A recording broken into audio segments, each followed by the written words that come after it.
Nearly 13 years after the disappearance of Caitlin Markham, prosecutors in Butler County gearing up for the trial. Thanks a lot for joining us at 5:30. I'm Mike Dardis. And I'm Ashley Kirkland. Caitlin's remains were found almost 2 years after she disappeared.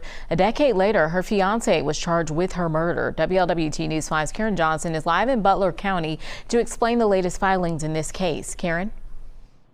Well, good evening, Ashley. You know, people across greater Cincinnati have been waiting almost 13 years for answers. And now, as we inch closer to trial, more documents continue to be filed.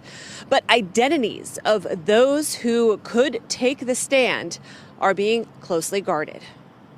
Caitlin Markham, the free-spirited 21-year-old, disappeared from her Fairfield home in August of 2011. Loved ones and search groups spent nearly 2 years looking for her, until her remains were found in a remote wooded area in Franklin County, Indiana. A decade passed with little movement in the investigation. Then last March, Caitlin's fiancé John Carter was arrested for her murder. He was the last known person to see her alive, but has maintained his innocence. Now, with less than 4 months to go before the start of his trial, prosecutors have subpoenaed 55 witnesses to testify. With the exception of their identities being released to the defense, they are being kept a secret. Local defense attorney Jay Clark is not associated with the case, but weighed in on why there's such secrecy. I think this is probably just to do the best they can to protect the integrity of the case. Clark says especially in a high-profile case like this, the last thing prosecutors want is any witness talking publicly leading up to the trial. They can't be influenced if you don't know who it is. So the media can't influence them. Their own family can't influence them.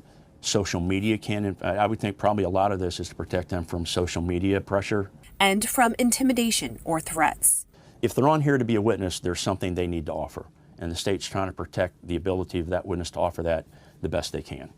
From threats, contamination by what other people might say or see or anything. Clark says it's a possibility the public won't know who is testifying until opening statements or jury selection, which is scheduled to begin June 24th.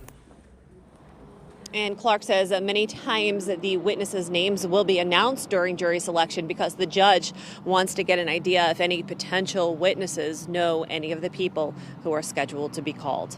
Reporting live tonight in Butler County, Karen Johnson, WLWT News 5. Karen, before you go, I also understand prosecutors have asked for a jury view. Yeah, they've actually asked for several jury views. They want jurors to see where Caitlin lived in Fairfield at the time she disappeared, also where John Carter lived at the time, and they're asking for jurors to see the property where Caitlin's remains were found that was out in Franklin County, Indiana, as well as property that John Carter's family owns out that way in Indiana as well. All right, Karen Johnson.